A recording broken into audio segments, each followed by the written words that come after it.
Hello, everyone. If you haven't been involved in one of these before, we call them coffee gatherings, and they're just informal discussions that are a project of RAAMP, which is Resources for Academic Art Museum Professionals.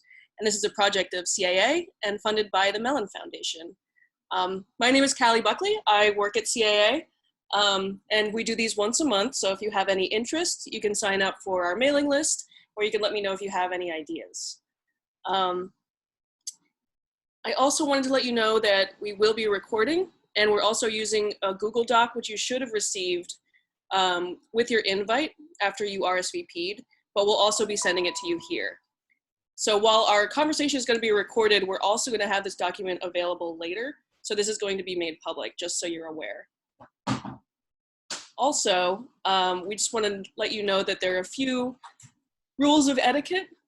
We ask you that you keep your mic muted when you're not speaking, but we will have breakout rooms, so you can feel free to be as lively as possible in the breakout rooms, and those will be about 20 minutes or more. So you can feel free to talk then. And when you go into your breakout rooms, please feel free to introduce yourself to everyone. And then we're gonna have a chance for you to introduce any ideas that you feel were really important that came out in the groups, so that we can have a much bigger discussion around this topic of reimagining engagement.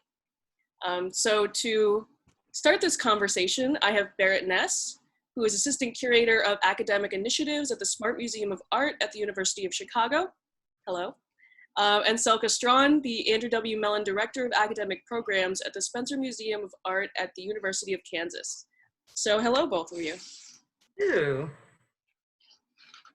Hi there. Yeah, so hello everyone. My name is Berit Ness, and as Callie mentioned, I'm the Assistant Curator for Academic Initiatives at the University of Chicago Smart Museum of Art. I just want to give many thanks to CAA and to Callie for supporting today's program. The genesis for this gathering stems from an informal meeting of Midwest academic engagement curators earlier this summer, which was organized by Erin Hannes from the University of Nebraska-Lincoln Sheldon Museum of Art. Shout out to Erin. Over Zoom, we shared individual experiences of learning how to support newly digital classrooms, discussed the pedagogical methods that worked or didn't in the virtual format, commiserated, brainstormed, and forged new ideas together. As educators with a focus on object-centered inquiry, this moment really forces us to re-examine and radically rethink how academic museums can remain sites for teaching and learning in a completely reconfigured campus environment. And fall is rapidly approaching. So the goal of today is not to offer an authoritative panel on the subject because we're all in a place of active learning, but rather to build a shared community of practitioners that will hopefully be an ongoing system of support in navigating these new waters. Depending on interest, there's a possibility of reconvening this group and iterating on these conversations at different intervals in the academic year. And so I'm thrilled to be joined by my colleague Celka Straughn today. And maybe Celka, would you like to speak a little bit about how it's going to work? Sure. So welcome, everyone. It's really nice to see a number of familiar faces and looking forward to engaging in deeper conversations with a few of you. And that's what the plan is for today, to keep this welcome and very short. And we're going to divide into breakout groups, probably groups of about 10. And each group, we ask if someone could be a note taker to kind of fill out the Google Doc, because kind of hoping the goal of today is to be able to share what happens in the different breakout groups with everyone. And this Google Doc will then be turned into a PDF that RAAMP will post, but we know that this is ongoing work, so we will make sure to note this is a draft. It's a working document, just captured in a moment of time. And I think the only other thing is something I'm going to share through the chat is an example of maybe some of the kinds of things you might add to the working doc. What I've put on is a link to the Spencer's Common Work of Art for this year. It's a sculpture by Yoo-Seok Young, her Translated Vase series, and the kind of banner image for this program is a translated vase in the collection of the Smart Museum of Art. So this is a work that we selected because it's future oriented. It kind of speaks to notions of repair and healing. How do you connect the past to the future and move forward? Ideas of resiliency. So what are the themes that are arising for you as you work with instructors and for your institutions? So looking forward to chatting a lot more and keeping the artworks kind of central to what we do, even if sometimes we can't actually be in the space with them. Cali, I'll turn it back over to you. Great. So if everybody's ready, we have a Google Doc with a certain number of prompts in them. And we ask that once you go into the breakout room, you answer these questions according to which breakout room you're in. So it'll go, we have it 1 through 14 just in case, but there should only be about 6 rooms. So you'll be in one of those first 6 sets of prompts, which are all the same.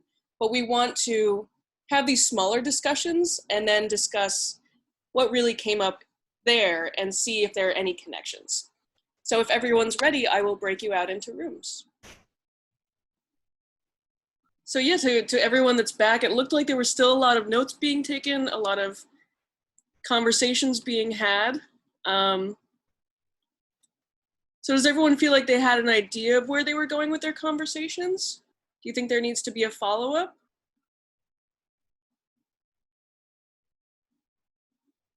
Seeing some yeses. So what I noticed was, yeah, there were a lot of different conversations going on, and the questions were a little bit open.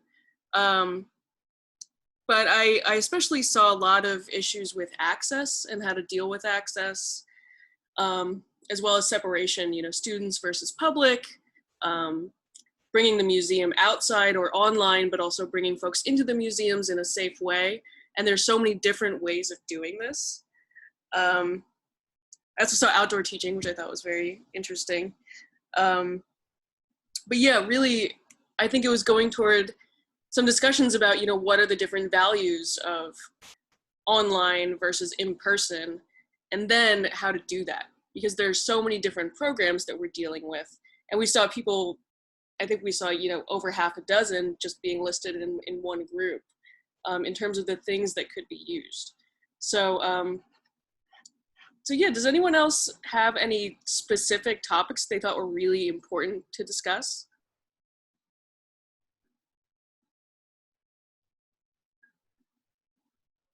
I had something Yeah, that's that our group, maybe our group got there when I left, I'm not sure. But I'm interested in how other organizations are working on responding to this moment, this social political time and the election. My museum is a polling place, and so we are like really just trying to get students to get out and vote and come to the museum. But we're also talking about how we can, you know, play a role in the larger social justice healing community engaged paradigm, and what is our role within that. And I would love to hear from others what types of programs or ideas are floating around.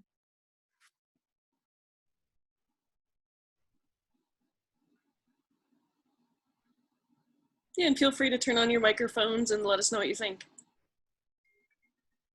I could chime in. There's something that the Cantor Art Center at Stanford did in June. So it was kind of at the tail end of the academic year for Stanford. I wasn't involved personally in organizing it, but some of my colleagues were, is we normally have a First Friday program for Stanford students.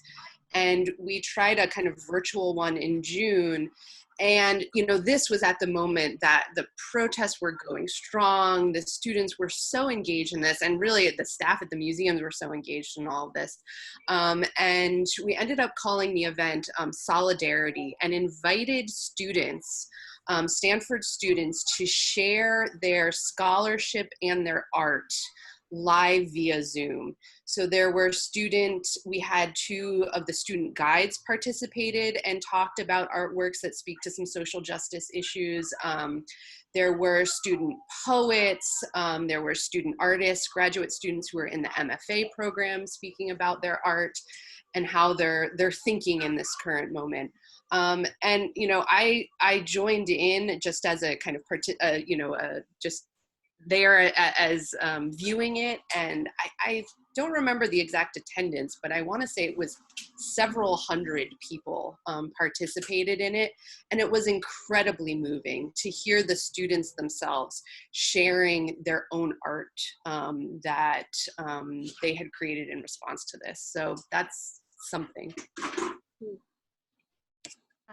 At UC Davis, I'll say I'm at the Minetti Shrem at UC Davis, and we've put out a shared commitment that we have to doing anti-racist work. And one of the things that we're doing is we've become somewhat of a webinar people. We've pivoted and we've kind of learned how to work it to a good extent. And we're offering up ourselves as a platform to our partners on faculty, student partners, to amplify BIPOC voices.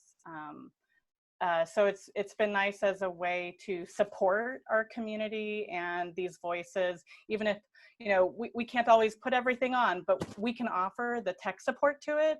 As my colleague, Jen Wagley, who's also in this, would say, in the physical world, we would open up our doors and host their programs, but we can't do that right now. So we are opening up our doors virtually and amplifying and giving them platforms, and most importantly, providing that tech support, because our people have learned how to do the webinar stuff.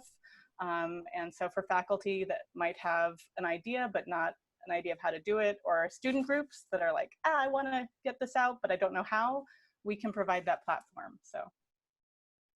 And just to follow up on what Quintana is saying, I mean, I think that there's the external work we're doing, but then at the Minetti Shrem Museum, we're also doing quite a bit of internal work in terms of our staff readiness for these kinds of conversations. I mean, we've in some respects have always been doing this work, but of course, more focused now with the shared commitment that Quintana referenced, as well as, you know, and I'm pretty sure that somebody in this group has worked on the mass action tool with that toolkit and the readiness assessment, and that is something that internally the museum is doing. So it's both the work on ourselves and then the external. And I'll just share, at the Smart Museum, students have been involved in the internal work that we're doing. I think we're still in a place of figuring out a lot, but as part of our process, we have mobilized a number of different working groups, and students are part of those working groups. But our students are also holding us really accountable in this moment. And indeed, members of our Student Advisory Committee, acting from a place of care, have written a letter to the Smart Museum, sort of asking us to take into account a number of different action items. And so, you know, these are students who I know and love and have gotten to know, you know, over the years now. Some of them have also recently graduated. We are thinking about the ways we can work with these students to really incubate a number of different, you know, internal action items, but also a set of programs. And we're thinking about using our existing Student Advisory Committee and rolling this into the existing work of the Student Advisory Committee, because it seems like this is also where students want to go. So to me, listening to students and amplifying student voice pushes us to important new places, especially in this moment.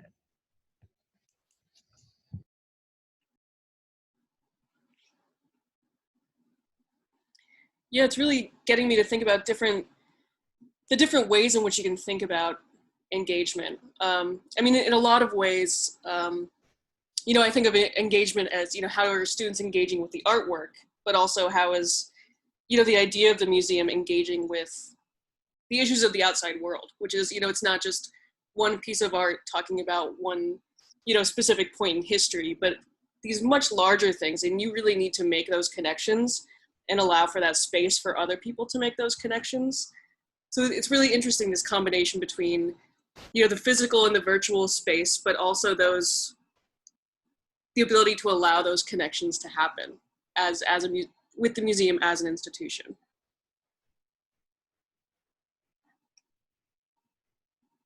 So we also saw some comments about donors and, you know, the fact that they're at a high-risk group, and how do you also keep them engaged, and how do you keep them, you know, as part of the institution? I feel like that's a really interesting question.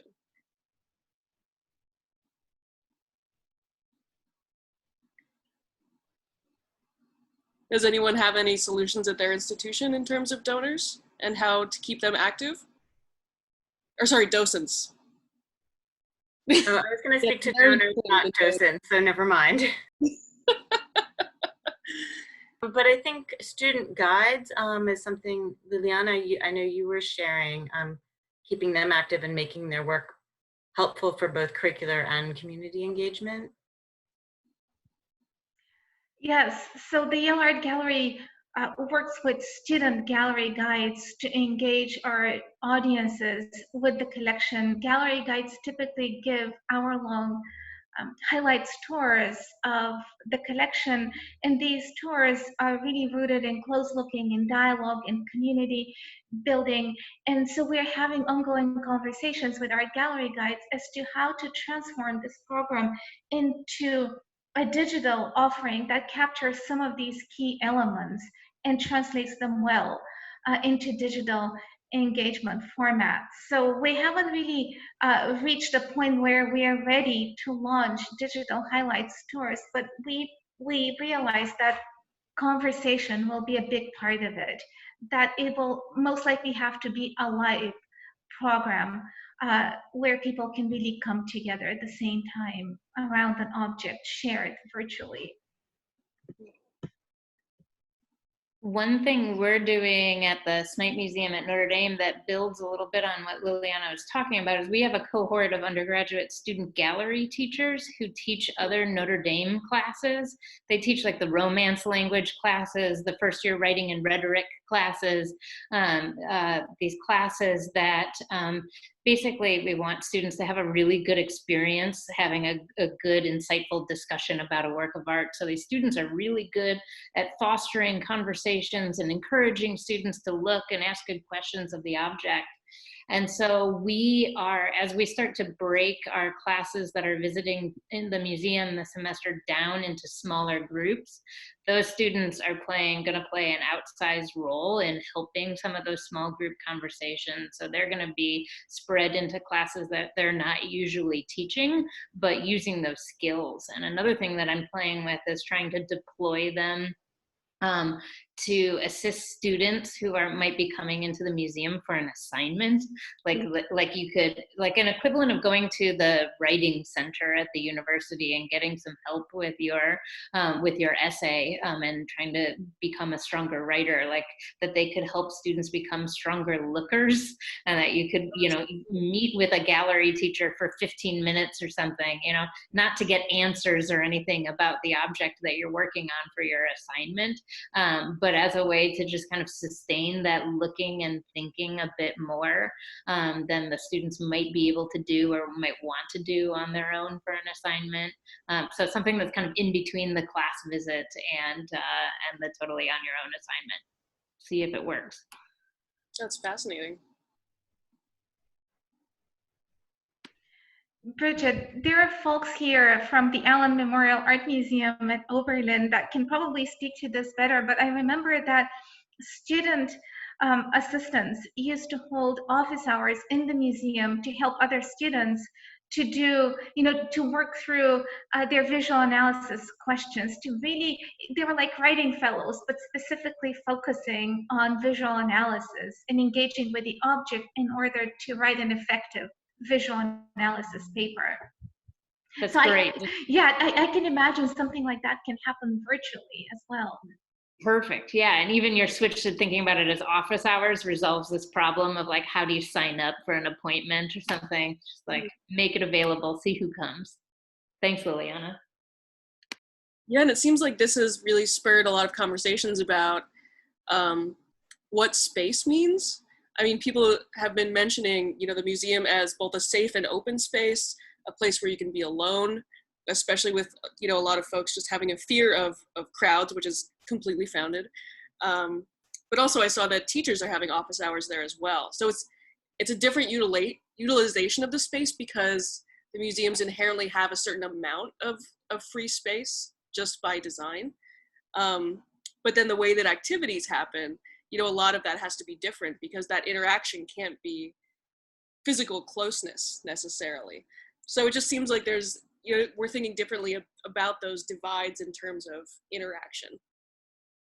But what problems have you been seeing? I mean, I'm really interested in, you know, how do you do this visual analysis and how do you get that to happen when so much is happening virtually? I mean, that's always been an issue where everyone says, you know, if you're writing about an object, you really need to go see it. So do you just like separate those times? Do you have appointments? Like, what do you do to make sure that that happens, that they have that access?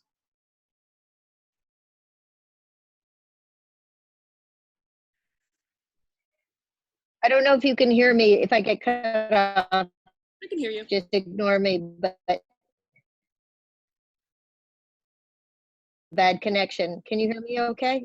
Yeah, I think of assuming we can fix that, videos or comparisons between, you know, seeing virtually and seeing in person.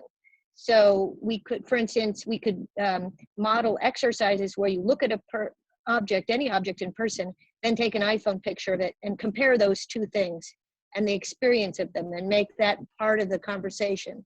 So while we're trying to compensate for the lack of in-person experiences, I think it's good to periodically focus on what we may be missing. And I'll never forget, as an art student myself, I once was told to analyze Michelangelo's Captives, said, "Oh, you're analyzing." And having not been to Florence yet, I didn't realize that. You know, throughout our, this isn't the only time we've been limited by two-dimensional representations of three-dimensional experiences, as you pointed out. So I interviewed Robert Stohr, who talked that, you know, we want to remind people there's a lot to come back to eventually, soon, when we reopen, hopefully with the vaccine. Yeah, that's interesting. I feel like people are dealing with this a lot with online exhibitions as well. You know, when they're trying to do new videos to show them what the museum is, which will hopefully get people back in the museum later, you're doing different angles and trying to show things for size and really showing that sort of value that's there that you don't realize. But also, even if you listen to, you know, the old BBC shows, they're constantly doing this description about things that you can't quite see that makes you want to see them. So I've been seeing, yeah, a lot of different ways of presenting things in online exhibitions with this expectation that people haven't been able to go to the museum yet. Yeah, it seems like there's so much, I haven't reviewed it fully, but it seems like there's so much good stuff that was added into this Google Doc. And I think one of the ambitions following this meeting is to sort of clean it up and have it be a shared resource for all of us. Just seeing in the chat too, it seems like people would welcome another moment to reconnect. Maybe once fall is just about to start to get going or has gotten going for many, so that we can see how people are doing and continue to provide this community of support.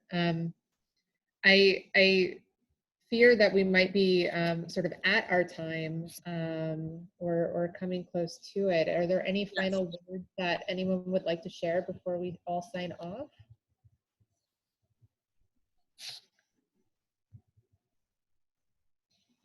Thank you all for kind of learning with us, and wish you all well as you kind of embark on your fall terms, and look forward to getting together with you again sometime soon. And thank you, Cali and RAAMP and CAA for hosting this. And I know that, I think I saw AEMG might be doing something similar too, but so various opportunities, and look forward to seeing you all soon. Thank you. Great. So I am actually going to allow this Google document to live publicly for a while in case anyone wants to add anything. But I think I would also like to have a follow-up. There were quite a few people that weren't able to participate this time around. And I think there were also folks that weren't able to finish their conversations. Some of them seem to be very lively. So yeah, I would love to see if I can schedule a follow-up and we can talk about this again. Also in conjunction with all the other conversations that are going on. I know there are quite a few with AAMG and QZM and others. So, but yeah, I'd really like to have this resource to show what kinds of things everyone's thinking about, no matter how disparate or similar they may be, so that we can kind of see things that we may not be thinking about or that we should be thinking about. So yeah, I'd be really excited to get this Google Doc in better shape and get everyone's ideas. And I will hopefully be in touch with everyone about a follow-up. And so yeah, I really appreciate it. Thank you, Berit. Thank you, Celka. Perhaps a group goodbye wave, and thank you. Yeah, have a lovely afternoon. Bye. Bye.